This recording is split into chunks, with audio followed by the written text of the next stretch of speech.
नमस्कार, मैं विकास टेकरी। 14 फरवरी Valentine day, प्यार करने वालों का दिन, प्यार का दिन। तो फिर क्यों भारत सहित ज़्यादातर मध्य एशियाई देश इसका विरोध करते हैं? तो फिर क्यों ब्राज़ील इसका विरोध करता है? तो फिर क्यों इस दिन के विरोध में भारत और पाकिस्तान दोनों एक सी विचारधाराएं रखने लगते हैं, जो दोनों एक दूसरे के बड़े शत्रु हैं? तो फिर क्यों इस त्यौहार को लेकर इतना विवाद छिड़ा रहता है? दोस्तों, वैलेंटाइन का अर्थ क्या होता है? वैलेंटाइन की शुरुआत कैसे हुई थी और इसका इतिहास क्या है? और साथ में जानने की कोशिश करेंगे कि अगर कोई वैलेंटाइन नाम के व्यक्ति रहे होंगे तो उनकी वह कौन सी प्रेम कहानी रही थी जिसके प्रभाव में आकर इस त्यौहार की शुरुआत हुई, और इसका किस धर्म से संबंध है, और विश्व के अलग अलग धर्मों की उन प्रथाओं को भी जानने की कोशिश करेंगे जिनका संबंध प्यार से होता है। साथ ही हम हिंदू धर्म, मुस्लिम धर्म, ईसाई, सिख, जैन और अलग अलग प्रकार के धर्मों की उन सभी परंपराओं को जानने की कोशिश करेंगे जो कहती है कि प्यार कीजिए और ज़िंदगी का मज़ा लीजिए। दोस्तों, मैं हूं सिंघल और सोचा मैंने आज 14 फरवरी है तो मैं क्या करूं, क्योंकि मुझे तो बाहर जाना है नहीं। तो मैंने सोचा कि मैं क्यों ना लोगों को बताऊं कि ये त्यौहार क्यों मनाया जाता है। आखिर हम भी तो जाने कि ये मिंगल करने वाला त्यौहार कैसे शुरू हुआ। आइए शुरुआत करते हैं। आप सभी का स्वागत है और वीडियो के अंत तक बने रहिएगा। वैलेंटाइन का अर्थ होता है प्रेमी। वैलेंटाइन डे की शुरुआत कई क्रिश्चियन शहीदों में से दो प्रमुख संत जिनका नाम वैलेंटाइन था, इनके नाम पर या फिर इनके जीवन से प्रभावित होकर की गई। दोस्तों, नवीन कैथोलिक विश्वकोश के अनुसार तीसरे संत के बारे में भी जानकारी प्राप्त होती है। इन तीनों का नाम ही संत वैलेंटाइन था। तीनों में से दो के बारे में हमें ज़्यादा जानकारी नहीं मिलती है, लेकिन तीसरे संत वैलेंटाइन के बारे में हमें थोड़ी ज़्यादा जानकारी मिलती है। दोस्तों, इनका संबंध रोम से था और रोम में ये पादरी थे और 14 फरवरी 269 ईस्वी को इन्हें फांसी दी गई और इन्हें फ्लोमिनिया में दफनाया गया। दोस्तों, 1969 में कैथोलिक चर्च ने 11 प्रमुख वैलेंटाइन दिनों को मान्यता दी, जिनमें सबसे ज़्यादा प्रमुख दिन जो था वो था 14 फरवरी। इससे भी ये साबित होता है कि जिस संत को 14 फरवरी के दिन फांसी दी गई, उन्हीं के नाम पर या फिर उन्हीं के सम्मान में 14 फरवरी को वैलेंटाइन डे प्रमुख रूप से मनाया जाता है। दोस्तों, अब ये जानना हमारे लिए बहुत महत्वपूर्ण हो जाता है कि ऐसा इन्होंने क्या किया था कि इनके नाम पर ईसाई धर्म अपना सबसे बड़ा प्रेम का प्रतीक दिन मनाता है। दोस्तों, ईसाई धर्म या फिर ईसाई संस्कृति से प्रभावित होने के कारण भारत या फिर कई इस्लामिक देश इस त्यौहार का विरोध करते हैं। अब हमारे लिए जानना बहुत महत्वपूर्ण होता है कि संत वैलेंटाइन कौन थे और इनकी प्रेम कहानी क्या थी। शुरुआती मध्यकालीन एक्टा का विवरण बीट के द्वारा किया गया। दोस्तों, लेगेंडा ओरिया ने संक्षेप में व्याख्यान प्रस्तुत किया है। उस व्याख्यान के अनुसार क्रिश्चियन होने के नाते संत वैलेंटाइन का उत्पीड़न किया गया। रोमन सम्राट क्लाडियस द्वितीय ने स्वयं व्यक्तिगत रूप से उनसे पूछताछ की। चूंकि क्लाडियस द्वितीय स्वयं उनसे बहुत ज़्यादा प्रभावित था, इसलिए वह उन्हें किसी भी प्रकार की क्षति नहीं पहुंचाना चाहता था। वह उन्हें रोमन पागनिज्म धर्म में परिवर्तित करवाना चाहता था, लेकिन इसके लिए संत वैलेंटाइन तैयार नहीं थे। उल्टा उन्होंने कोशिश की कि क्लाडियस ईसाई धर्म से प्रभावित होकर ईसाई धर्म को अपना ले, लेकिन यहाँ पर वे असफल हुए और क्लाडियस द्वितीय ने बार बार कोशिशों में नाकाम होने के कारण संत वैलेंटाइन को फांसी के तख्ते तक पहुँचा दिया। लेकिन दोस्तों, यहाँ पर किसी भी प्रकार से ये जानना मुश्किल है कि इससे किसी भी प्रकार के प्रेम की कहानी के बारे में हमें सीख मिलती है। यही कारण है कि लेगेंडा ओरिया भी इससे किसी भी प्रकार का संबंध नहीं जोड़ पा रही थी प्रेम से। इसके लिए इसमें कई और दंत कथाएं जोड़ी गई, जिनके अनुसार जो रोमन शासक क्लाउडियस द्वितीय था, उसने अपने यहाँ एक अजीबोगरीब कानून बनाया। इस कानून के अनुसार उस राज्य के कोई भी युवक को शादी करने के लिए मनाही थी।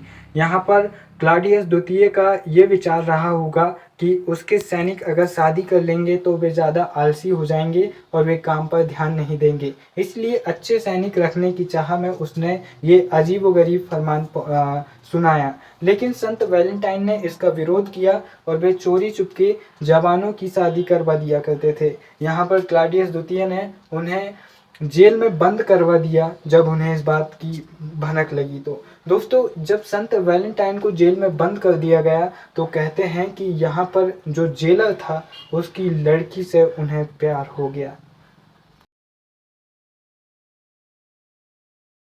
कहते हैं कि जब संत वैलेंटाइन जेल में थे तो जेलर की लड़की, जिसका नाम जेकोबस था, वह बचपन से ही अंधी थी और संत वैलेंटाइन ने उसकी आंखें उसे लौटा दी थी। वह अब देखने लगी थी।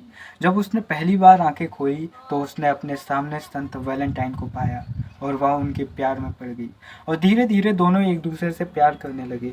और जब संत वैलेंटाइन को फांसी दी जाने वाली थी तो उससे एक रात पहले उन्होंने अपना पहला वैलेंटाइन खुद लिखा। कहते हैं उन्होंने जिसे लिखा वही उनकी प्रेमिका थी, जैकोबस। जैकोबस को उन्होंने अपने पत्र में लिखा था, वैलेंटाइन प्यार करने वालों के लिए खुशी खुशी कुर्बान हुआ है और प्यार को जिंदा रखने की गुहार करता है। दोस्तों, 14 फरवरी 269 ईस्वी को वैलेंटाइन को फांसी दे दी गई और वे शहीद हो गए। यहाँ पर वैलेंटाइन का शरीर तो मर गया लेकिन उनका प्यार अमर हो गया और उसने शक्ल ले ली वैलेंटाइन डे की। दोस्तों, संत वैलेंटाइन के अवशेष आज भी रोम के सेंट प्राकस्ट चर्च और डबलिन आयरलैंड के व्राइट फ्रियर स्ट्रीट कार्मेलाइट चर्च में मौजूद है। उन्हें फ्लोमेनिया में दफनाया गया था। दोस्तों, संत वैलेंटाइन की प्रेम कहानी हमें यही सिखाती है कि दुनिया में प्रेम का रहना बहुत ज़रूरी है। वो किसी भी धर्म से हो, वो हिंदू धर्म से हो या मुस्लिम धर्म से हो या फिर क्रिश्चियन धर्म से हो, प्रेम तो प्रेम होता है।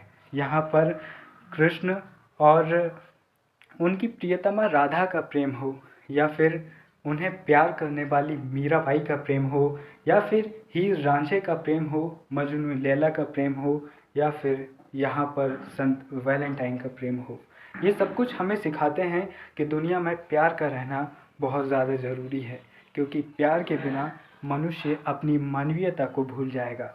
हम अब यहाँ पर जानने की कोशिश करेंगे कि दुनिया भर के देशों में कौन कौन सी प्रथाएं हैं जिनका संबंध प्यार से या फिर वैलेंटाइन डे से लगाया जा सकता है। आइए देखते हैं।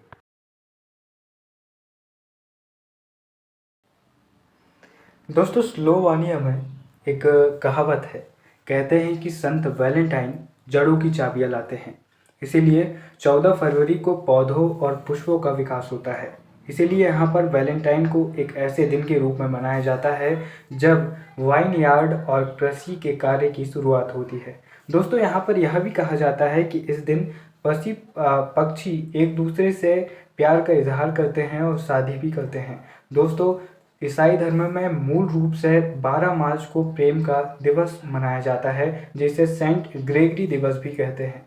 लेकिन यहाँ पर एक कहावत और चलती है और वो कहावत कहती है कि वैलेंटीन परवी स्पोम लादीन, यानी कि वैलेंटीन वसंत के प्रथम संत है। इसीलिए क्योंकि कुछ जगहों पर खासकर श्वेत कैरनियाला संत वैलेंटीन वसंत की शुरुआत के द्योतक हैं। तुर्की में वैलेंटाइन डे को सेवाजिलिलुर गुनू कहा जाता है, यानी जिसका अर्थ होता है प्रेयसी का दिन, यानी प्रेमिका का दिन। वहीं पर फिलीपींस में वैलेंटाइन डे को कहते हैं अराव नागा मजापुसो, जिसे हम अंग्रेजी में ट्रांसलेट कहें तो फिर होगा डे ऑफ हार्ट, यानी कि दिल का दिन। दोस्तों, स्लोवानिया के बाद बात करते हैं दक्षिण कोरिया की। दक्षिण कोरिया के बारे में आपको खासी अच्छी जानकारियाँ प्राप्त होने वाली है। दोस्तों, आपको जानकर बहुत हैरानी होगी कि दक्षिण कोरिया में साल के 12 महीने हर 14 तारीख को प्यार के लिए कुछ ना कुछ स्पेशल डे होता है और इन दिनों के बारे में आप डिस्क्रिप्शन बॉक्स में आसानी से पढ़ सकते हैं। दोस्तों, 14 फरवरी को जिस दिन पूरी दुनिया वैलेंटाइन मना रही होती है, उस दिन दक्षिण कोरिया में लड़कियां या फिर महिलाएं अपने प्रेमी को चॉकलेट देकर प्रपोज करती हैं। उसके बाद 14 मार्च को लड़के उसी लड़की को या फिर अपनी प्रेमिका को कैंडी देते हैं जिसमें चॉकलेट नहीं होती है और इस दिन को वाइट डे के नाम से जाना जाता है। इसके बाद वे लोग बचते हैं जो कि सिंगल कहलाते हैं, जिन्हें ना तो 14 फरवरी को कुछ मिलता है, जिन्हें ना तो 14 मार्च को पार्टनर मिलता है। वे लोग चाइनीज़ रेस्टोरेंट में जाकर काले नूडल्स का मज़ा लेते हैं और इस दिन को कहते हैं ब्लैक डे। दोस्तों, मज़ा लेते हैं या फिर शोक मनाते हैं। दोस्तों, चीनी संस्कृति में भी प्रेम के लिए एक प्रथा है। इस प्रथा को कहते हैं द नाइट ऑफ सेवन्स। इस दंत कथा के अनुसार चरवाहा तारा और जुलाही यानी कपड़ा बुनने वाली तारा आकाशगंगा के कारण एक दूसरे से बिछड़े हुए होते हैं, लेकिन चीनी कैलेंडर के 7वें महीने के 7वें दिन इन दोनों को एक दूसरे से मिलने की आज़ादी होती है और इस आज़ादी को प्यार के प्रतीक के रूप में देखा जाता है। यूनाइटेड किंगडम के वेल्स में संत द्वियन की याद में वैलेंटाइन मनाया जाता है। संत द्वियन को वेल्स के प्रेमियों का संरक्षक माना जाता था। दोस्तों, स्वीडन में वैलेंटाइन को जरतांस दाग यानी कि फुल हार्ट डे के रूप में मनाया जाता है। कहते हैं कि 1960 के दशक में फ्लावर इंडस्ट्री में रेवोल्यूशन लाने के लिए या फिर अमेरिकन कल्चर से प्रभावित होकर यहाँ पर वैलेंटाइन की शुरुआत हुई थी। वहीं पर डेनमार्क और नॉर्वे में वैलेंटाइन को वैलेंटिनदास के नाम से जाना जाता है। वहीं पर स्पेन में वैलेंटाइन को सैन वैलेंटिन कहा जाता है। दोस्तों, आपको ये जानना चाहिए कि वैलेंटाइन डे के दिन न केवल लड़के लड़कियां अपना समय बर्बाद करते हैं, बल्कि इस दिन हमारे कई सारे उद्योगों को भी आमदनी प्राप्त होती है, जैसे कि ग्रीटिंग कार्ड या फिर गिफ्ट या फिर फ्लावर इंडस्ट्री। कहीं ना कहीं इन्हें भी इस दिन फ़ायदा होता है। कह सकते हैं कि जितने ज़्यादा नुकसान होते हैं उससे थोड़े ज़्यादा ही हमें फ़ायदे देखने को मिलते हैं। अमेरिका के मैसाचुसेट्स की एस्थर हालैंड ने पहली बार अपने पिता के दुकान में एक अंग्रेज व्यक्ति की प्रेरणा से वैलेंटाइन डे के लिए स्पेशल ग्रीटिंग कार्ड की छपाई प्रारंभ की थी। वे अपने क्षेत्र में इतनी ज़्यादा प्रसिद्ध रही कि 2001 में अंतर्राष्ट्रीय ग्रीटिंग कार्ड एसोसिएशन ने उनके सम्मान में एस्थर हालैंड पुरस्कार की स्थापना की, जो कि ग्रीटिंग कार्ड की प्रिंटिंग के क्षेत्र में दिया जाता है। दोस्तों, आपको बता दूं कि 1851 में प्रकाशित उस समय की 1851 में प्रकाशित एलिजाबेथ गास्केल की मिस्टर हैरिसन्स कन्फेशन में भी उस समय बड़े पैमाने में ग्रीटिंग कार्ड के चलन की बात कही गई है। दोस्तों, आपको बता दूं कि अमेरिकन ग्रीटिंग कार्ड जो एसोसिएशन है उसके अनुमान के अनुसार पूरी दुनिया भर में 14 फरवरी को 1 अरब से ज़्यादा यानी 100 करोड़ से ज़्यादा ग्रीटिंग कार्ड भेजे जाते हैं, जो कि क्रिसमस डे के बाद दूसरा सबसे बड़ा आंकड़ा निकलकर सामने आता है।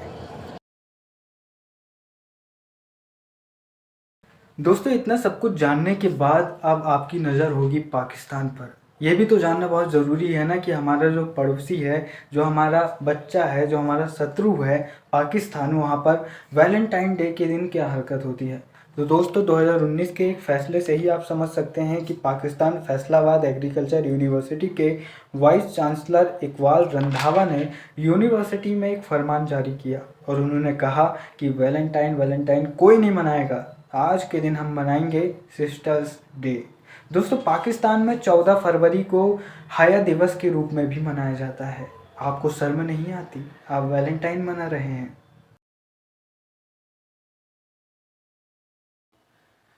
अब आप ये जानना चाहेंगे कि भारत में वैलेंटाइन की क्या स्थिति है, तो मैं आपको बता दूं कि भारत के ज़्यादातर संगठन इसका विरोध करते हैं। लेकिन आपको ये भी जानना चाहिए कि जिसका जितना ज़्यादा विरोध होता है, कहीं ना कहीं उसे उतना ही समर्थन मिलता है। अगर आपको कहा जाए कि वहाँ मत जाना, वहाँ बहुत खतरा है, तो आप जाकर ये ज़रूर देखना चाहेंगे कि वहाँ पर खतरा क्या है। दोस्तों, चोरी चुपके या फिर खुले रूप में भारत में वैलेंटाइन को मनाया जाता है। दोस्तों, बजरंग दल वालों के हाथ में अगर आप लग गए तो या तो आपकी शादी करा दी जाएगी या फिर आपको भाई बहन बना दिया जाएगा, या फिर भागने की कोशिश की तो आपकी टांग ही तोड़ दी जाएगी। दोस्तों, भारत में ज़्यादातर हिंदू संगठन इसके बहुत खिलाफ है और 2018 में राजस्थान सरकार ने एक आदेश दिया था जिसमें उन्होंने कहा था कि इस दिन मातृ पितृ दिवस मनाना चाहिए। दोस्तों 2023 8 फरवरी को गौ संवर्धन बोर्ड ने एक आदेश दिया जिसमें उन्होंने कहा कि इस दिन काऊ हगड़े यानी कि गाय से गले मिलने की कोशिश करना यही आपके लिए वैलेंटाइन डे होना चाहिए, भले ही गाय से गले मिलने के चक्कर में आप अपनी टांग तोड़वा लें। दोस्तों गौ संवर्धन बोर्ड से ये पूछना चाहिए कि देश में हर दिन 7,500 से ज़्यादा गाय और भैंसें मार दी जाती है। भारत से बाहर निर्यात करने के लिए गाय के मांस पर तो पाबंदी है, लेकिन भैंस के मांस पर पाबंदी नहीं है। क्यों? क्योंकि उन्हें पुराणों में हमारे धर्म में एक असुर कहा गया है, जबकि भारत में दूध की खपत का 60% भैंस ही पूर्ति करती है। ज़्यादातर राज्यों में गाय और भैंसों के कई सारे अवैध कत्लखाने हैं जिन पर कोई रोक नहीं है। कई सारी गायें आवारा पशुओं की तरह रहती है और मर जाती है, लेकिन गौ अभयारण्य की व्यवस्था नहीं है। लेकिन राजनीतिक दबाव में ऐसे अजीबोगरीब बयान या आदेश देना हमारी संस्थाओं की कमी सी बन गई है। दोस्तों वीडियो के अंत में बस इतना ही कहना चाहूँगा, ये प्यार का दिन है, आपको प्यार का इजहार करना चाहिए। भले ही ज़रूरी नहीं कि आप किसी के हाथों में या फिर गले में हाथ डालकर घूमें। ये दिन प्यार का इजहार करने के लिए है, चाहे आप अपने माता पिता के लिए करें, प्रकृति के लिए करें, जीवों के लिए करें या फिर राष्ट्र के लिए करें। दोस्तों आज ही के दिन 2019 में पुलवामा अटैक में हमारे 39 जवान शहीद हो गए थे। उन सभी को सत सत नमन। दोस्तों वीडियो के अंत में बस इतना ही कहना चाहूँगा, शेक्सपियर कहते थे महिलाएं गुलाब के फूल की तरह होती है जिन्हें सूंघा तो जा सकता है लेकिन कुचला नहीं जा सकता। सम्मान करें अपनों का, धर्म और मजहब से उठकर मानवीयता को देखें, प्यार करना सीखें। जय हिंद।